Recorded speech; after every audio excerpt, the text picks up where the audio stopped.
바야흐로 혐오의 시대인가? SNS나 각종 커뮤니티는 물론 전 세계 이곳저곳에서 혐오의 단어들이 배설되고 그에 기반한 무차별적인 묻지마식 폭력들이 자행되고 있습니다. 여성들의 남성에 대한 혐오, 그 이전에 남성들의 여성에 대한 혐오, 그리고 인종 계층에 대한 혐오, 심지어 지역과 세대 간의 혐오까지. 이러한 혐오들은 코로나 팬데믹 이후 더욱 도드라져 보이기도 하고 우리 사회의 병든 민낯들을 여실히 보여주는 자화상 같아서인지 서글프기도 합니다. 이와 관련해 미국의 저명한 정치 철학자이자 법 철학자, 윤리학자, 그리고 여성학자이기도 한 마사 너스바움은 혐오와 수치심이라는 책을 통해 그간의 혐오와 수치심에 관한 얘기를 합니다. 그리고 함께 지속 가능한 사회를 위해 우리가 무엇을 경계해야 할지 또 어떤 가치를 가져가야 할지에 관한 얘기를 풀어가고 있습니다. 혐오나 수치심은 분명 감정의 영역입니다.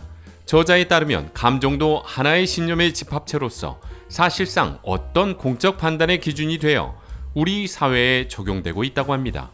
하지만 결론부터 얘기하자면 이 혐오와 수치심만은 모든 공적 판단의 근거로서 배제되어야 한다는 것이 저자의 핵심적 주장입니다. 저자는 혐오와 수치심이 인간의 근원적인 나약함을 숨기려는 욕구를 수반하고 있기에 이는 타인을 배척하는 데 사용될 가능성이 크다는 이유를 들고 있습니다.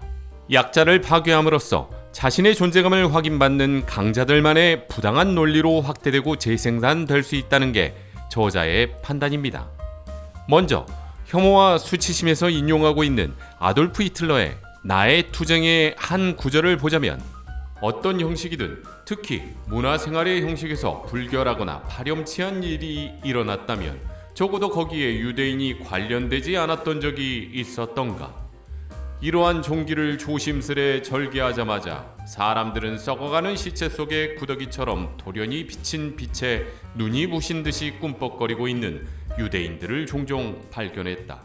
아돌프 히틀러를 중심으로 한 이 나치 체제가 유대인에 대한 혐오, 그리고 장애인에 대한 혐오, 유색 인종에 대한 혐오를 근간으로 하고 있다는 점은 이미 알려진 바입니다. 우리는 역사를 무시무시한 파괴의 소용돌이 속으로 몰아넣었던 그 사유의 기초에 혐오라는 감정이 대대적으로 동원되고 있다는 점에 주목해야 합니다. 히틀러가 바라봤던 그 유대인을 만약에 요즘 우리가 SNS나 커뮤니티에서 접하게 되는 혐오의 대상에 대입해본다면 이를 공감하는 것이 그리 어렵지는 않을 것이라 보입니다. 그렇다고 그 혐오에 대해서 또다시 혐오로 맞선다는 것, 가령 이전의 여혐에 맞서 똑같은 방식의 남혐으로 이를 대치시키는 건 역시 대상 간의 갈등만을 촉발시킬 뿐 이러한 악순환의 고리에서 결코 빠져나올 수는 없다고 봅니다. 이런 혐오가 지배하는 사회, 혐오가 우리의 심성을 통제하는 사회는 그야말로 방향성을 상실한 사회라고밖에 볼 수 없을 것입니다. 이 책에서 저자는 혐오가 지배적일 때 그 사회는 특정 집단에 의해서 아주 왜곡된 방향으로 흐를 수 있다고 강조합니다. 역사 속에서 혐오는 특정 집단과 사람들을 배척하기 위한 강력한 무기로서 이용되어 왔습니다.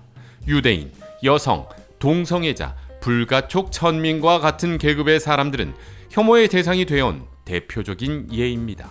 이들을 혐오의 대상으로 설정함으로써 오물로 치부하며 자신들의 완벽함을 증명하려고 했고 그 과정에서 상상하기 어려울 정도의 폭력적인 국면들이 나타났습니다. 수치심에 관한 사례들도 많습니다.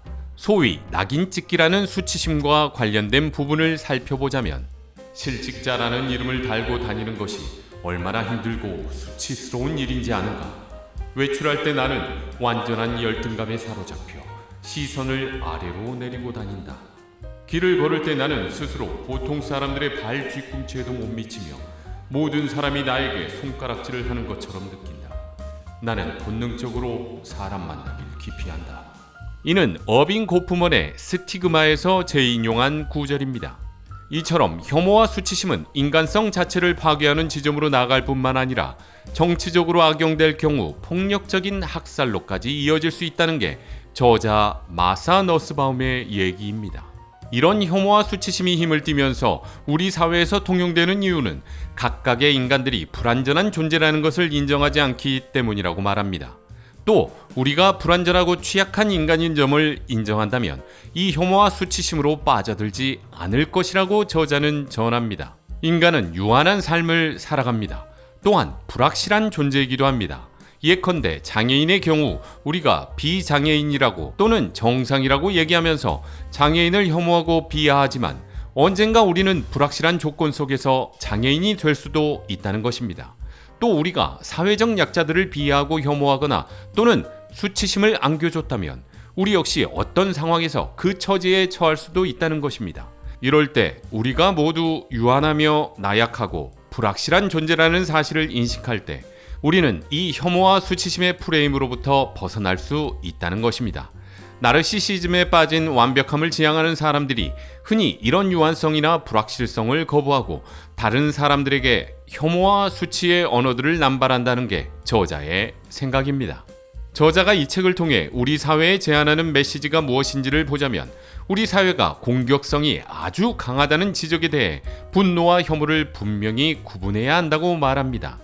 분노는 정당하지 않은 사회적 구조, 부당함에 대한 저항의 에너지원이라면 혐오는 누구를 짓밟음으로써 자신의 존재를 확인하려는 아주 저열한 태도라고 합니다. 또 수치심 역시 범죄자의 인간으로서의 존엄성을 해치려는 의도가 깔린 처벌이라고 지적합니다. 죄에 대한 책임을 묻는 처벌은 당신은 나쁜 행위를 저질렀습니다 라고 표명하지만 수치심을 주는 처벌은 당신은 결함을 지닌 사람입니다 라고 표명한다는 것입니다. 정의롭지 못한 사회 구조에 대한 분노나 죄에 대한 책임을 따지는 죄책감이 아닌 주로 경쟁에서 밀려난 사람이나 자신보다 약한 대상에 대한 멸시와 조롱 그리고 폭력의 형태로 드러내는 공격성이야말로 이러한 혐오와 수치심을 유발하는 결정적인 계기가 된다는 것입니다. 정리하자면 혐오와 수치심을 근간으로 공격성을 띠는 우리 사회를 우리가 좀 더 다른 방향으로 바꿔나가기 위해서는 우리의 유약성 그리고 한계성, 불확실성을 인정하면서 누구나 자신의 삶을 설계하고 선택할 수 있는 충분한 역량과 기회를 제공받을 수 있어야 합니다. 경쟁에서 밀려난 사람이나 경쟁 자체를 할 수 없는 사람도 적절한 삶의 기회를 얻고 존중받는 사회, 가난, 장애, 성적 취향 때문에 수치심을 겪지 않는 사회에서만이 개인이 지닌 공격성, 혐오와 수치심의 언어들이 사라질 수 있다고 생각합니다. 좌절감이 우리 사회를 지배할 때 혐오와 수치심을 유발하는 여러 말과 글들이 우리를 지배하게 될 것이고 결국 우리 사회는 결코 건강하지 못한 사회가 될 것입니다. 여기에 인간의 취약성을 이해한다는 것은 다른 사람의 잘못에 분노하되 자신도 그럴 수 있다는 점에 대해 스스로를 경계한다는 뜻이라는 역자 조계원 선생의 말도 덧붙여 봅니다. 책 말미엔 김영란 선생의 책에 대한 추천사가 달려 있습니다. 그 일부를 살피며 영상을 마무리하고자 합니다. 혐오와 수치심은 분노나 두려움과는 다르다. 혐오는 자신을 오염시킬 수 있는 것에 대한 거부의 표현이고 혐오의 대상은 오염물질로 여겨지므로 사라져버리길 원하는 것이 된다. 오염을 일으킨 존재의 제거라는 도취된 환상 속에서 공격성과 혐오가 드러난 것이다. 역사적으로 유대인, 여성, 동성애자, 하층 계급 사람들이 모두 혐오의 대상이었다. 그리고 이런 혐오를 근거로 폭력을 정당화할 수 없다. 또 이처럼 혐오는 경계를 만들어내므로 악한 사람들을 혐오스럽다고 보면서 손쉽게 우리 자신과 그들을 분리시킬 수 있다. 나치즘을 우리의 현재와는 전혀 닮지 않은 혐오스러운 괴물들이라고 치부해버리면 우리 자신 안에 있는 악에 대해 주의를 기울일 수 없고 우리 사회에 비슷한 현상이 재발하는 것을 막을 수 없게 된다.